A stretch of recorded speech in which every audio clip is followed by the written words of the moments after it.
tratados. Hoje nós vamos falar sobre o tema ansiedade. E falar sobre ansiedade é algo extremamente complexo. A Bíblia tem diversos trechos que abordam esse tema. Só no nosso canal no YouTube há mais 2 ministrações sobre ansiedade. Então, nós hoje teremos uma abordagem específica sobre o tema. E é um tema extremamente oportuno. Interessante que a Bíblia é o livro que mais se vendeu em toda a história da humanidade, escrito há mais de 2000 anos atrás, mas é um livro atualíssimo, porque ele abrange assuntos específicos do ser humano em pleno século XXI. A Bíblia trata de uma maneira específica sobre ansiedade, em diversos trechos. E eu te pergunto aqui, quem nunca se sentiu ansioso? Todos nós, em algum momento da nossa vida, alguns mais, outros menos, sentiram ansiedade e experimentaram momentos difíceis. E talvez hoje você esteja lutando contra isso, contra o momento de ansiedade. Algumas são crônicas, algumas são agudas, e algumas acabam desenvolvendo síndrome do pânico, depressão e outras enfermidades espirituais. Jesus nos ama e não quer que passemos por tudo isso. Não quer que sejamos subjugados por nenhum tipo de enfermidade emocional. E quando falamos sobre ansiedade, a gente reconhece que pode ser também uma questão muito mais complexa. Há algumas questões, alguns momentos de angústia, há alguns casos de ansiedade que precisam ser tratados através de um profissional, de uma orientação médica. Por isso, Deus permite que hajam entre nós, na sociedade, psiquiatras, psicólogos, terapeutas, medicamentos específicos, e a igreja tem que alargar sua visão de que todos esses profissionais, medicamentos, podem ser instrumentos do Senhor para nos ajudar a lidar com essas questões. Agora, a cura, quem traz é Jesus. Ele é aquele que, do estado ansioso, é uma aceleração do pensamento, como se estivéssemos elaborando algo para nos livrar de alguma situação de perigo e da forma mais rápida possível. Ansiedade é resultado de uma maneira de pensarmos conscientemente ou inconscientemente de que o meu problema é maior do que Deus. Através da ansiedade, nós desenvolvemos uma maneira de lidar com os problemas do nosso próprio entendimento, no nosso próprio controle, e isso não resolve. O diabo pode tentar tripudiar e se aproveitar dessa situação.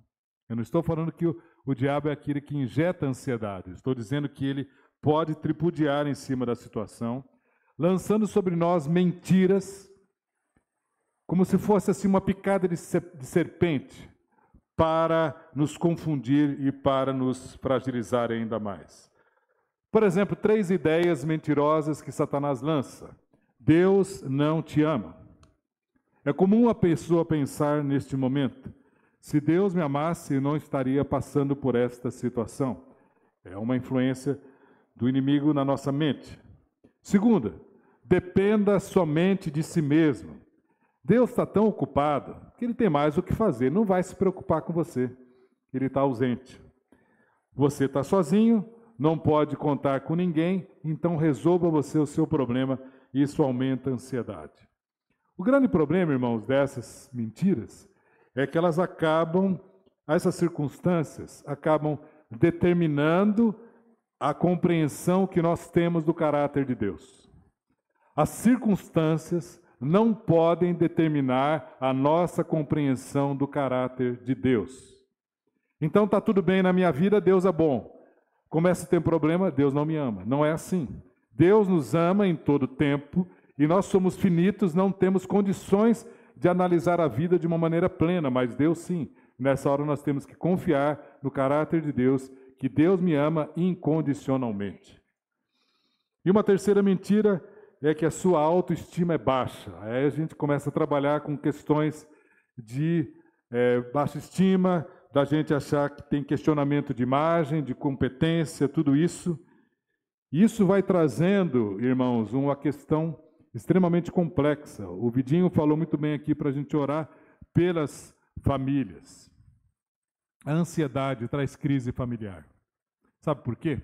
Porque é muito difícil a gente conviver com a pessoa que está extremamente ansiosa.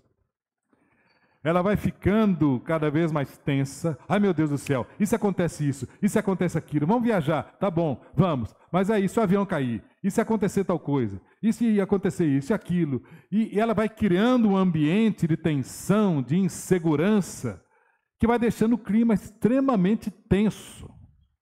Um clima tenso na casa. E o que é pior, isso é passado para os filhos. E os filhos se tornam inseguros e ansiosos também. E a ansiedade vai deformando a nossa espiritualidade. Eu estou falando tudo isso para mostrar como Deus não nos chamou para isso, como Deus não quer que a gente se acostume a lidar com a ansiedade. Ah, eu sou ansioso mesmo e tudo bem. Não, não, não. Isso traz em nós problemas. E Deus deixou na sua palavra esperança de graça e paz disponíveis para nos ajudar a superar todas essas enfermidades espirituais. Deus deixou verdades que curam. Eu gostei muito de uma reflexão do pastor Jonathan Pokluda, uma proposta bíblica para tratar a ansiedade, e eu gostaria de compartilhar com você. Ele fala sobre o propósito. A paz de Deus oferece uma alternativa ao caos e estresse da vida, causados pela tentativa de ser importante aos olhos do mundo. Eu vou repetir. A paz de Deus oferece uma alternativa ao caos e estresse da vida, causados pela tentativa de ser importante aos olhos do mundo. O que seria isso? Hoje você chega, encontra um conhecido na rua e você pergunta para ele: como você está? Como é que estão as coisas? Como é que está a vida? E a resposta geralmente é englobada no sentido de: está uma agitação, uma correria total, está um pique tremendo. E por que se fala isso? Mesmo que a pessoa não esteja com a vida corrida, ele responde que está corrida, na cabeça dele está corrida, porque isso nos faz importantes. É uma autoafirmação. Eu sou um cara importante, minha agenda está cheia. Você imagina você encontrar com alguém e perguntar: aí, como é que tá? Como é que estão as coisas? Como é que está a vida? Não, está tudo bem, tranquilo. Estou livre aqui. Está tudo sossegado. Que folgado! Não tem mais o que fazer, não? E eu quero deixar claro que descansar não significa somente a gente tirar um final de semana ou sair de férias. Tem gente que volta de férias estressadíssimo. Nós estamos falando do descanso em Deus. E novamente eu recorro ao nosso canal no YouTube, porque antes de começar a série nós tivemos 2 ministrações falando sobre descanso em Deus. Eu queria que você abrisse a sua Bíblia junto comigo em 1 Pedro capítulo 5, leremos do versículo 5 ao versículo 11. Depois, todos que estão cadastrados, que se cadastraram na lista de transmissão da comunidade, vão receber um PDF com esses slides. 1 Pedro, abra sua Bíblia no capítulo 5, de 5 a 11. E como nós vamos ler em partes, é muito importante você deixar sua Bíblia aberta, seja ela física ou digital, para você ir acompanhando os versículos. E os nossos visitantes, eu vou pedir que você sente perto do visitante que não tem Bíblia, para que ele possa acompanhar junto com você. Verifique se ele tem, já que aqueles que são aqui da igreja sabem que é básico você trazer a Bíblia física ou digital e acompanhar, né? Isso para um cristão é básico. Então, é importante que o visitante tenha a oportunidade de acompanhar junto. O versículo 5 diz assim: peço igualmente aos jovens, estejam sujeitos ao que são mais velhos, que todos se revistam de humildade, repetindo, que todos se revistam de humildade no trato uns com os outros, porque Deus resiste aos soberbos, mas dá graça aos humildes. Deus dá graça aos humildes. Portanto, humilhem-se debaixo da poderosa mão de Deus. Portanto, humilhem-se debaixo da poderosa mão de Deus, para que Ele, em tempo oportuno, os exalte. Eu gosto muito da reflexão do pastor Jamê Nobre sobre esse texto de 1 Pedro. E a mensagem aqui é clara. Pedro está falando, deixem-se humilhar. A humildade junto com esta humilhação, mas no sentido de humilhação diante de Deus, ele está falando, para nós nos humilharmos perante a poderosa mão de Deus. Ou seja, não busquem reconhecimento humano. Há uma tendência nossa em buscar sempre reconhecimento humano. Estou sabendo que ontem no Encontro das Mulheres, a nossa irmã Cláudia Lotti falou bastante sobre isso também. O ser humano busca esse reconhecimento. E algo claro é que a gente tem que buscar não o reconhecimento humano, mas o aprofundar a nossa vida com Deus. Reconhecimento é uma questão de Deus. E a gente fica assim, porque Deus vai nos honrar, porque Deus vai nos honrar. E isso é muito complexo, irmãos, porque e não há nenhum versículo na Bíblia dizendo que Deus tem obrigação de nos honrar. Para falar a verdade, o que você faz para merecer que Deus te honre? É um miserável pecador, pela sua graça somos alcançados. Então, há alguns termos usados no meio evangélico que nós precisamos ter cuidado.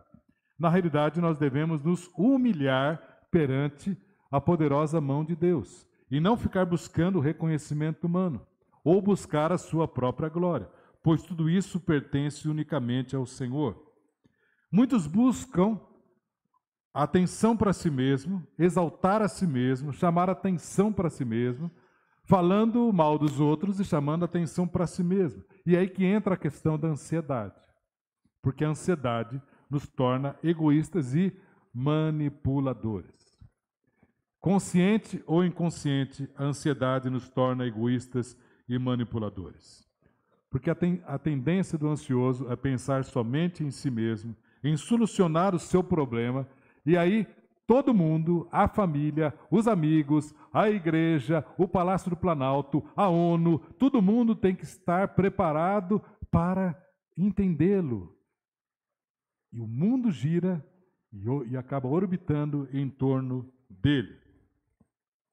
Ele olha a vida somente na sua perspectiva, não escuta ninguém, nem a Deus, vitimiza-se, culpa a outros pelo seu problema. Ele nunca reconhece que ele é a razão dessa questão.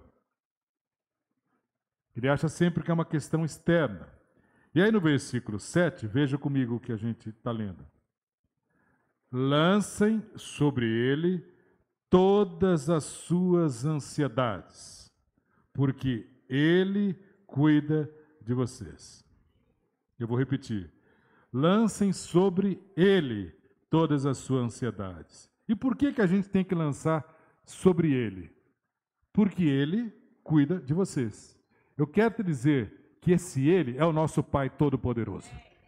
Esse ele é aquele que pode todas as coisas, que ninguém consegue enfrentá-lo, que não há nada impossível para ele. Então, esse ele é o seu Pai. O seu Pai Todo-Poderoso, que pode todas as coisas, cuida de você. E porque ele cuida de você, nós podemos lançar sobre ele toda a nossa ansiedade. Agora, eu quero te perguntar aqui. Você realmente acredita que Deus cuida de você? Só alguns falaram amém. Uma boa parte não acredita. Eu vou dar uma chance para você se redimir. Eu vou perguntar de novo. Você realmente crê que Deus cuida de você? Então, vamos repetir esse versículo. Olha aí na Bíblia esse versículo. Você vai repetir no pessoal. Eu lanço sobre ele todas as minhas ansiedades, porque ele cuida de mim. Vamos lá. Lanço sobre ele todas as minhas ansiedades, porque ele cuida de mim. Agora feche os seus olhos. Pense nas suas ansiedades. Pense o que está trazendo esse vulcão aí dentro. Pensa o que está tirando o seu sono. Pensa o que está te agitando. E nós vamos repetir esse versículo no pessoal. E na hora que você vai repetir, você vai declarar a sua alma esta verdade bíblica. Vamos lá? Lanço sobre ele todas as minhas ansiedades, porque ele cuida de mim. Vamos novamente? Lanço sobre ele todas as minhas ansiedades, porque ele cuida de mim.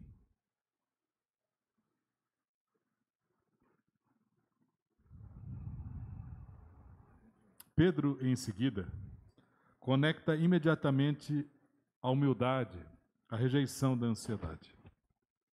Ou seja, lançar as nossas ansiedades em Deus é um ato de se humilhar diante de Deus. Porque uma pessoa que lança as suas ansiedades diante de Deus está abrindo mão do controle, está abrindo mão dos seus cuidados, está abrindo mão do seu futuro. Isso é humildade, isso é confiar diante de Deus. No texto, a palavra ansiedade no grego carrega o sentido de preocupação. No grego, a palavra ansiedade aqui significa uma preocupação que traz distração. A ansiedade é uma preocupação que traz distração, ou seja, a ansiedade nos desvia dos alvos que Deus tem para nós, desviando para outras coisas. Eu queria chamar o meu querido irmão Luiz para vir aqui à frente, que ele vai me ajudar numa dinâmica aleatória. Aqui em cima, por favor.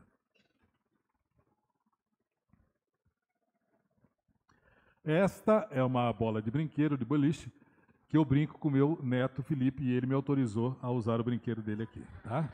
Então, é uma bola amarela, para lembrar o Setembro Amarelo, né? E esta bola aqui é a minha ansiedade. E o Luiz, que é um homem cheio de Deus, é Deus, aqui na nossa coreografia, tá? Então, lancemos sobre Deus a nossa ansiedade, porque Ele tem cuidado de nós. Então, olha aqui, o Edmilson vai pegar a ansiedade e vai lançar diante de Deus a ansiedade. Lancei? Como não? Está aqui, está nas mãos de Deus. Ah, safado, você está no controle, Edmilson. Então vamos fazer de novo. Pega a sua ansiedade e lancemos sobre Deus a nossa ansiedade, porque Ele tem cuidado de nós. O Edmilson quer fazer o quê? Pegar de novo. Não. Nessa hora, devemos trazer à memória aquilo que nos dá esperança. Deus, nós confiamos no seu caráter. Confiamos que Deus é melhor do que nós para cuidar de todas as questões da nossa vida. Obrigado, Luiz. Obrigado, meu querido. Vou devolver para o Felipe depois. Obrigado. Pega aí, Davi. Bem, isso é confiança em Deus. Eu posso não entender o porquê essas coisas estão acontecendo, mas eu confio que Deus é bom e que a história dele na minha vida não terminou. Por isso tem que trabalhar a nossa questão dos problemas, e presta atenção, uma tendência enorme quando nós ficamos ansiosos é potencializar os problemas. É potencializar os problemas. Eu lembro muito bem de um homem de Deus que influenciou a minha vida e me ensinou demais, pastor Abílio, quando eu começava assim a trabalhar alguns assuntos ministeriais. E eu começava, e na minha caminhada, principalmente no começo, nos primeiros anos, eu começava a falar e contar, e ele falava, Edmilson, não potencialize os problemas. Quanto mais você aumenta, é mais difícil de você resolver. Tenta diminuir a questão para aquilo que realmente é essencial.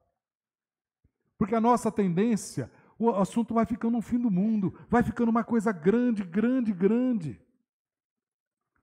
E aqui eu quero te animar a fazer o seguinte. Você pode encarar a sua ansiedade e dizer, sabe de uma coisa? Não é a primeira vez que eu passo por isso. E vamos ser claros. Não seja ingênuo de achar que depois dessa pregação, nunca mais na minha vida eu vou ficar ansioso. Não é assim. Eu gostaria muito que isso acontecesse. Mas a gente não é robô. Mas pode ser um marco na sua vida. Tome essas lições no sentido de que fale para a sua alma. Não é a primeira vez que eu passo por isso. Eu já fiquei ansioso em outras oportunidades. E Deus vai continuar cuidando de mim, me sustentando até o final. Eu não vou permitir que a minha mente seja habitada por esses pensamentos imaginários e alarmantes, como se Deus não cuidasse. Deus controla a nossa vida e não há nada que aconteça conosco que Ele não permita. Deus nos ama, somos guardados em suas mãos e não há nada que possa acontecer conosco, um fio sequer cai da nossa cabeça, se Deus não permitir. Isso tem que ficar claro, para a gente poder entender em outras situações, de não permitir que essas coisas ocupem lugar na nossa alma e viremos reféns. Precisamos dessas ações. Começou a vir esse pensamento, não, eu já passei por isso e Deus me sustentou, Deus me guardou e vai fazer igual. Versículo 8, acompanhe comigo aí. 8 e 9. Sejam sóbrios e vigilantes. O inimigo de vocês, o diabo, anda em derredor, como leão que ruge procurando alguém para devorar. Resistam-lhe, firmes na fé, certos de que os irmãos de vocês, espalhados pelo mundo, estão passando por sofrimentos iguais ao de vocês. Pedro está falando, não permitam que coisas desta vida controlem vocês. A verdadeira sobriedade está exatamente em ouvir o Senhor, em permanecer na sua presença. E aqui é uma questão extremamente importante. Muitos, quando ficam ansiosos, deixam de ler a Bíblia, deixam de orar, não vêm na reunião, separam-se dos irmãos. Por que ele não veio na reunião? Ele não está muito bem, está meio agitado, ansioso. Por isso que tinha que vir. Uma ideia errada é a gente pensar assim, eu não estou muito legal, eu não fui na reunião do GC, eu não vim na reunião de oração, não vim no domingo, não estive com os irmãos. É exatamente essas coisas, as ministrações do corpo de Cristo, que Deus quer usar para que seja instrumento de cura para a gente. Aí que a gente tem que ir para a palavra, tem que orar. Eu novamente falo, não pense que comigo não tem situações assim. Claro que tem. Essa semana mesmo, acordei às 3 da manhã. E começou a vir pensamentos na minha mente, e eu comecei a rolar. Opa, parou, larguei tudo, eu vou orar. Tem nada de ficar brigando com o travesseiro, a cama, sai, insônia em nome de Jesus. Não, eu vou orar. Eu vou orar. E coloco diante de Deus. Não vou ficar brigando com a situação. É muito importante nos achegarmos a Deus, e Ele diz na sua palavra, aquietai-vos e sabei que eu sou Deus. Temos que declarar a nossa alma, eu vou me aquietar porque eu sei que Ele é Deus. Porque se eu não faço isso, o inimigo tripudia em cima da ansiedade. Ele começa a colocar pensamentos na sua mente, te desvia do propósito de Deus, e Deus nos conclama a descansar nele. Por quê? Porque nós somos ovelhas do pastor eterno. Salmo 23 diz, o Senhor é o meu pastor e nada me faltará. Justamente porque o Senhor é o meu pastor, de nada terei falta. Porque Ele, como pastor eterno, me supre de tudo aquilo que eu necessito. Por exemplo, Ele me leva aos pastos verdejantes. Não é qualquer pasto, não. É um pasto com alimento suficiente para mim. Ele me leva às águas tranquilas. Por que o salmista fala que ele me leva como ovelha às águas tranquilas? Há muitos animais que quando você coloca no bebedouro, por exemplo, você coloca uma mangueira, ele vai bebendo, vai caindo água, ele vai bebendo. O boi, o bode, animais que vão bebendo, muitos bebem até na mangueira, o cavalo, a ovelha não. A ovelha não pode ter uma água agitada. A ovelha só bebe de água parada. As águas tranquilas. Esse é o Deus que nos ama, que nos tem como ovelhas, que nos leva às águas tranquilas. A beber, não de qualquer água, mas da água que Ele sabe que a gente precisa. Esse é o Deus que supre em cada uma das nossas necessidades. Deus supre a nossa vida, a nossa alma nos detalhes. E olha o que Pedro fala no final dos 2 últimos versículos. E o Deus de toda graça, que em Cristo chamou a sua eterna glória, depois de vocês terem sofrido por um pouco, Ele mesmo irá aperfeiçoar, firmar, fortificar e fundamentar vocês. A Ele seja o domínio para sempre. Amém. Pedro está falando, e o Deus de toda graça, a graça de Deus se manifesta das mais diferentes formas, como falei agora, por exemplo, no caso, como ovelhas de Deus, Ele nos suprindo. Ele diz que em Cristo Jesus nos chamou. Foi em Cristo que nós somos chamados e estabelecidos. Presta atenção no que a Bíblia está dizendo, que em Cristo nos chamou. Nós somos chamados. Você não foi lá, eu encontrei Jesus. Não, Ele te encontrou. A iniciativa foi dele. Foi Ele quem nos escolheu. Foi Ele quem nos chamou. E fez isso, e nos firmou com uma identidade, com um propósito. Isso não é pelos nossos méritos, é ação desta graça. E ele fala, depois de havermos sofrido um pouco, e ele deixa claro, tem sofrimento na parada. Esquece os coaches, tem sofrimento na parada. Por quê? Porque esse sofrimento é instrumento de Deus para refinar a nossa vida. Se o próprio Jesus, diz a Bíblia, o Filho, aprendeu com as coisas que sofreu, você imagina a gente. Agora, esses sofrimentos devem ser entendidos, que Deus nos refina e nos prepara para a sua glória eterna. Ele diz que depois de havermos sofrido um pouco, presta atenção, tudo aquilo que nós passarmos é insignificante perto daquilo que Jesus passou por nós. Tem que ficar isso claro, antes da gente começar numa autocomiseração. E para que possamos resistir, devemos caminhar, presta atenção, dia a dia. A caminhada cristã não é uma corrida de 100 metros, é uma maratona. Tem que começar bem e terminar bem. Eu já vi tanta gente que saiu numa disparada e perdeu o fôlego, parou. É passo a passo. O problema é que a ansiedade faz como se a gente quisesse assistir uma série, vê o primeiro capítulo e quer ver o último. Não assiste o restante. A caminhada cristã é passo a passo, dia a dia, um maná diário de Deus para a sua vida, no propósito dele de te aperfeiçoar ao caráter e à imagem de Jesus. Cada dificuldade que exige fé, perseverança, Deus está no processo de santificação e amadurecimento de cada um de nós.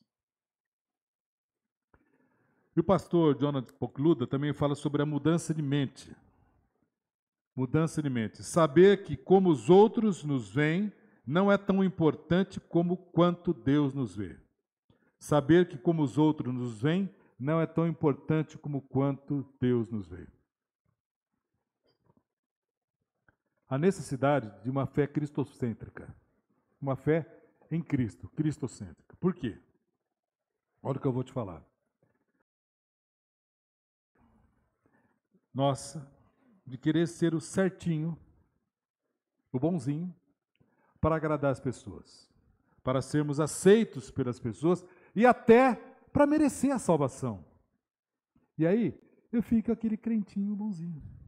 Amém, amém, amém, amém, amém, amém. Por quê? Porque o meu objetivo é ser o certinho para agradar as pessoas. Meu objetivo é ser o certinho para merecer algo diante de Deus. E essa visão é totalmente antibíblica. É uma visão da gente não querer desapontar as pessoas. E aqui eu tenho uma experiência que eu fui reconhecido no ministério com 29 anos aqui na comunidade, pelas circunstâncias da época. Isso foi necessário há 35 anos atrás.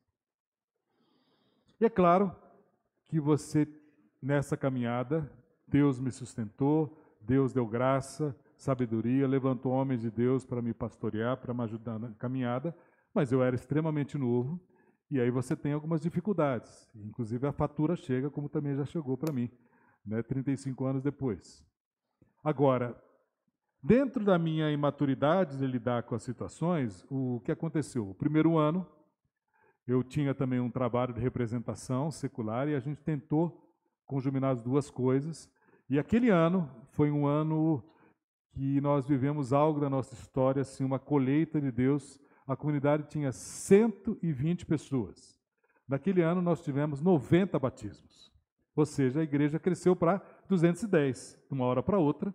E aí os pastores e os irmãos pediram que eu ficasse tempo completo aqui no cuidado com a igreja, no segundo ano. E aí aquilo, agora tem um funcionário, agora ele faz tudo, deixa com ele. E eu disse, agora eu tenho que mostrar serviço, afinal eu estou recebendo. E vai uma coisa, e vai outra, e assim, é surreal as coisas que aparecem para a gente. Gente, por exemplo, assim, um exemplo, um caso lá de um casal, eu estou lidando com o casal não quer viver os princípios bíblicos, cada um tem a sua razão, e no final eles querem se separar, eles não querem fazer a vontade de Deus. Mas eu estou me lidando e tratando com eles, e as pessoas chegam assim, mas eles estão se separando, o que você vai fazer? Eu estou fazendo, mas o que eu posso fazer? Eu não sou casado com eles, eles são casados entre eles. Mas há aquela pressão. Aquela pessoa, ela não está bem. Sim, eu sei, eu já falei com ela, mas ela não está bem. Tipo, você tem que resolver. O problema é que dois irmãos brigaram, eles não querem se reconciliar. O que você vai fazer?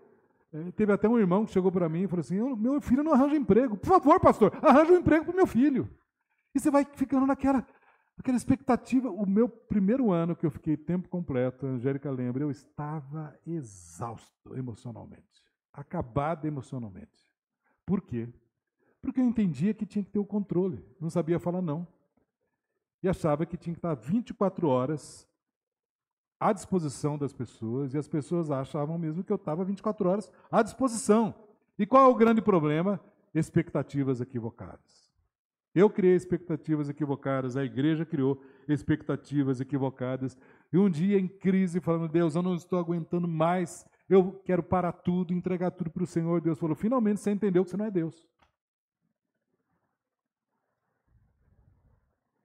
E aí Deus, com a sua graça, tem me ensinado, ainda tem muito a ensinar, a lidar com essas questões emocionais. E como a gente fica com a tendência de querer agradar as pessoas para sermos aceitos, nos frustramos, porque nunca a gente vai conseguir agradar todo mundo. Isso traz frustração, sensação de fracasso. E criamos uma situação de pressão sobre nós mesmos.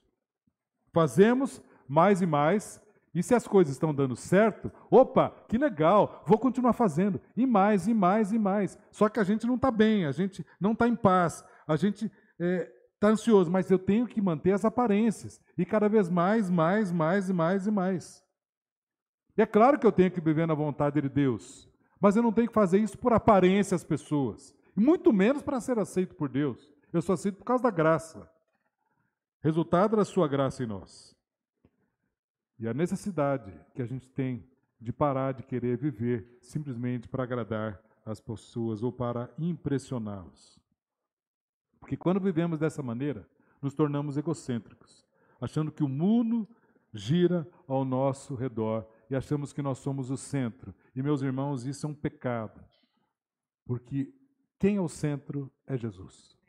Ele é o centro, porque Ele é aquele que dá sustentação a todas as coisas. Então, mudança de mente. E também ele fala sobre mudança de coração. Mudança de coração. Através da paz de Deus, sentir alívio verdadeiro ao fingir ter saúde, a ter paz à custa da sua saúde. Eu queria que a gente lesse em Mateus 11, 28 a 30, Jesus diz, venham a mim todos vocês que estão cansados e sobrecarregados, e eu os aliviarei. Tomem sobre vocês o meu jugo e aprendam de mim. Jugo era aquele instrumento que era colocado no boi, que é no cavalo, né, para transportar. e aprendam de mim, porque sou manso e humilde de coração, e vocês acharão descanso para a sua alma, porque o meu jugo é suave e o meu fardo é leve. E alguém pode pensar assim, peraí, como assim? O jugo é uma coisa pesada? Como Jesus está falando que o jugo dele é leve? Eu quero te dizer que sempre você terá um jugo sobre a sua vida. Ou do diabo ou de Deus. Não tem assim, não vou ter de ninguém, não é impossível. Na esfera espiritual isso é impossível. Ou o diabo fará jugo na sua vida, ou será de Deus. A diferença de Deus é que o jugo dele é suave. E por que o jugo dele é suave? Porque ele nos ama, ele colocou os seus ensinamentos e ele nos ajuda a carregar essa cruz. São um alerta. Não são condenatórias as palavras de Jesus.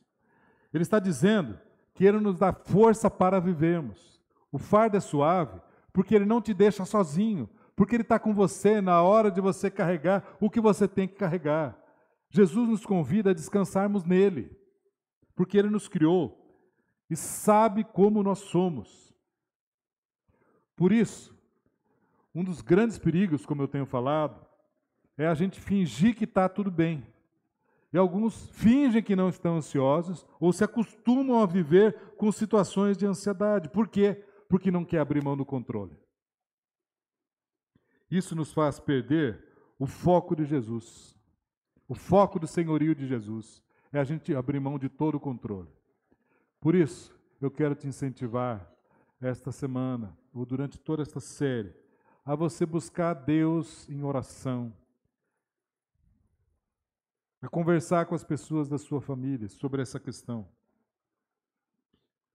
E deixar os preceitos bíblicos moldarem a sua vida. A necessidade que nós temos de buscar ajuda com irmãos, com discipulador, com pastor, com irmãos maduros. Talvez até você precise depois de uma ajuda profissional. Mas a igreja terapêutica no sentido de que nós não somos chamados para caminhar sozinhos. Se você está passando por uma situação de luta emocional, Deus levanta outros irmãos. Por isso, estamos estudando essa série Verdades que Curam. Não caminhe como se nada tivesse acontecendo. Hebreus 10, 24 e 25 fala: cuidemos também de nos animar uns aos outros e na prática de boas obras. Não deixemos de nos congregar como é costume de alguns. Pelo contrário, façamos admoestações ainda mais agora que vocês veem que o dia se aproxima. Devemos nos odiar do povo de Deus, fazer do povo de Deus um muro para nos proteger. Irmãos que nos amam, dentro desse contexto de comunidade, de mutualidades. E aqui eu quero ir além, eu quero te incentivar a você não somente frequentar aos domingos, isso é bom, você é ministrado, mas você se integrar num discipulado efetivo, participar de um GC.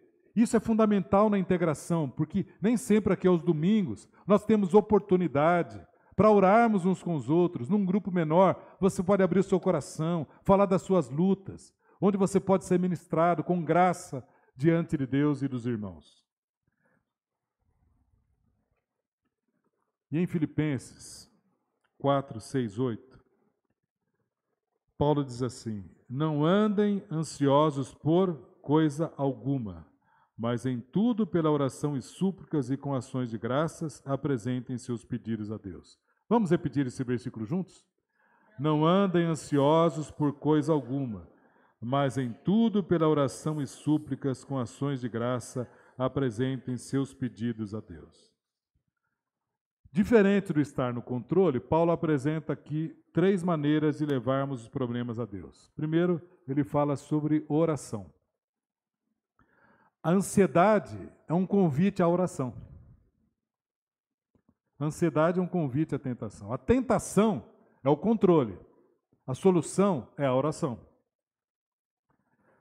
Quando vier uma situação na sua vida, antes de sair intempestivamente, querendo resolver o problema, como galinha quer botar ovo não encontra ninho, antes de você sair correndo, vá ao Pai em oração. E presta atenção, nem sempre nós conseguimos mudar a paisagem externa. A Bíblia foi escrita, Pedro, Paulo, Jesus escreveram textos sobre orações para homens de 2000 anos atrás. E na sua cabeça deve estar pensando, o que um cara que vivia 2000 anos atrás tinha de motivos para ser ansioso? Isso mostra que a ansiedade é uma questão interna e não externa. E nem sempre conseguimos mudar essa paisagem externa. O mundo de violência, de consumismo, de agitação, de guerras, de lutas. Passamos no nosso país um momento difícil econômico, político. Nem sempre nós conseguimos mudar e temos uma exposição demasiada às telas. Nem sempre conseguimos mudar essa paisagem externa. Mas através da oração conseguimos uma mudança na paisagem interna. Deus no nosso interior ministrando, derramando graça. E aí sim, depois que a paisagem interna é modificada, podemos ser instrumentos da graça de Deus para mudar a paisagem externa com as pessoas que estão ao nosso lado. Para isso é fundamental, presta atenção, um tempo de devocional de qualidade. Alguns falam para mim, eu não tenho tempo, eu faço oração, dirigindo, eu ponho lá um versículo para ouvir na hora do almoço, e uma pregação, tal. E aqui eu não quero otimizar o seu tempo.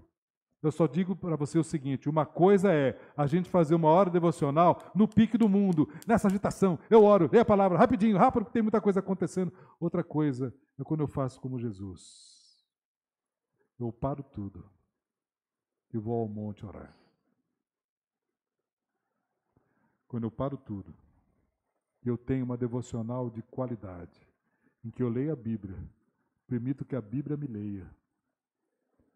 Quando eu oro, e não coloco Deus como um despachante, Senhor, faz isso, faz aquilo, não. Eu escuto o que Deus tem a falar comigo. Isso é fundamental para a nossa serenidade interior. Pegue um papel, uma sugestão que eu quero te dar. Pegue um papel para você escrever. Alguns podem me dizer assim, eu não sei mais escrever, só sei digitar. Tudo bem.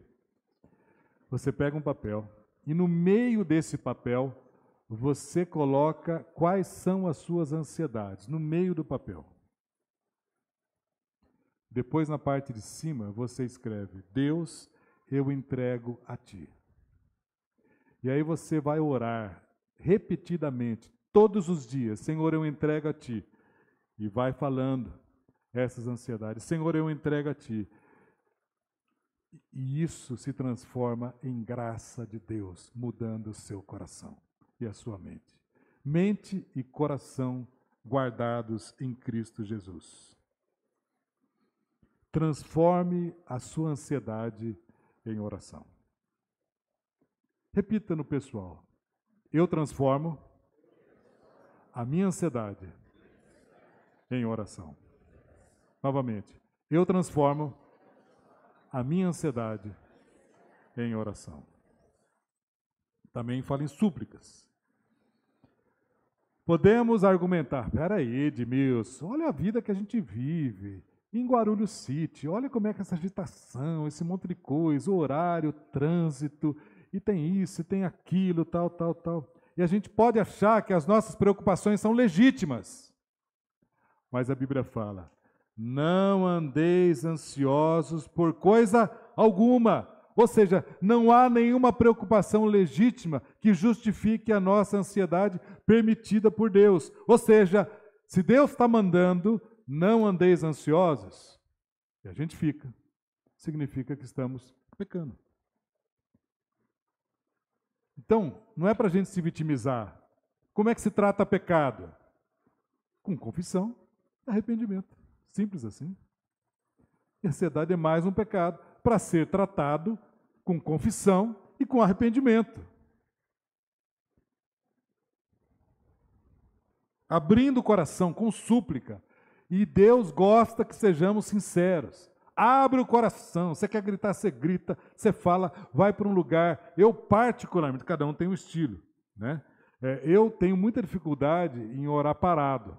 Eu gosto assim na minha oração pessoal, de andar, de movimentar, de falar, fala alto, falo baixo, não falo, penso, canto, é um momento, canto a palavra, mas abra o seu coração diante de Deus, não fique guardando tudo isso, seja sincero diante de Deus, com súplica e com ações de graça, ou seja, não coitadinho de mim, Senhor, como é difícil para mim passar por isso.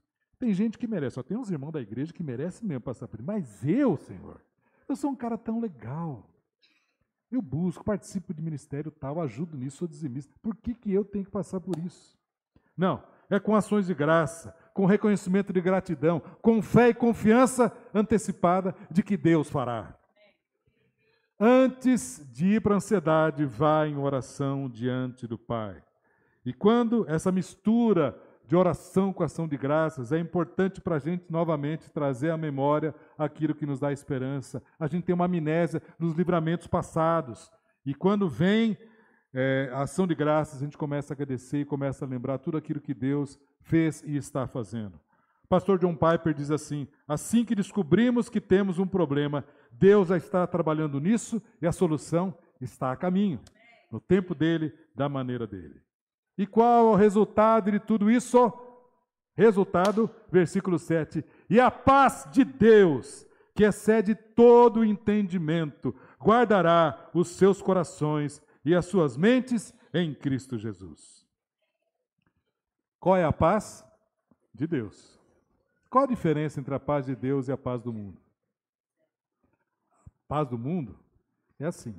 Eu estou em paz porque está tudo sussa, tudo tranquilo. Tudo legal, estou em paz. Tem um problema? Perco a paz.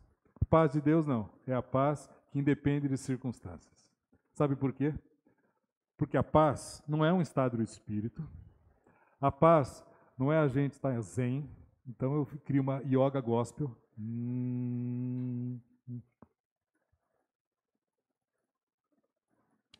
A paz é uma pessoa, é Jesus. Essa é a paz de Deus. Por quê? Porque Ele governa. E eu te pergunto, você já experimentou a paz de Deus? Você sabe que é ter a paz de Deus guardando a mente e o coração? Nós teremos daqui a algumas semanas o batismo. Vamos começar um curso com aqueles que deram nome. Eu quero ter uma palavra com você que ainda não se batizou. Seja você que já frequenta a comunidade há muitos anos, talvez nascido aqui. A gente não pode andar a vida toda na fé dos nossos pais. Nós precisamos ter a nossa experiência com Jesus, porque Deus não tem netos, só filhos. A você tomar uma opção por Jesus, sem esperar estar preparado, mas uma opção de que eu quero seguir esse Jesus e é algo totalmente de graça. Mas vai te custar tudo. Entregar a sua vida a Ele e tê-lo como Senhor e Salvador da sua vida. E aqui eu quero terminar falando para você o seguinte. Dentro dessa consciência do mundo que a gente vive e das lutas, e como eu disse, Deus sabe o que você está passando hoje, Ele é sensível às suas necessidades. E eu me lembrei, preparando essa palavra, de uma situação que eu vivi uma vez aqui. Para quem não sabe, nós temos uma relação de irmãos que fecham o salão depois aqui da reunião de domingo. Então, há um rodízio. Então, você que gosta de ficar conversando muito, e ver um irmão pedindo para você sair logo, o cara está tremendo de fome, assim, é para você sair logo, né, por causa do salão. Não sei quem vai fechar hoje, mas já estou dando a dica.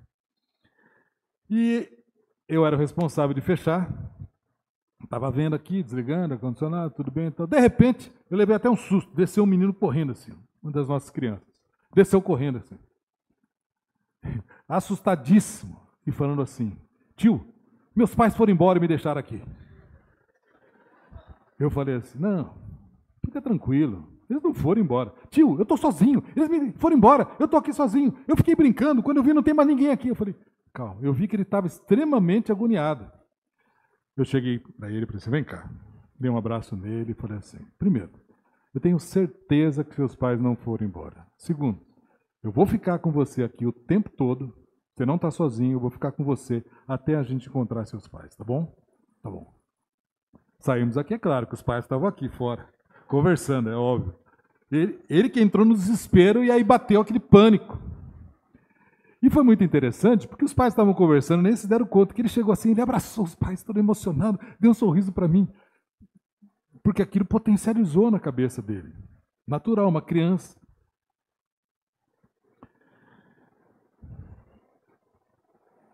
E eu me lembrei que em Apocalipse, capítulo 21, versículo 4, diz que quando estivermos com Ele, o nosso Pai vai enxugar todas as nossas lágrimas. Não haverá mais ansiedade, não haverá mais medo, insegurança, crise do pânico, depressão, nada disso.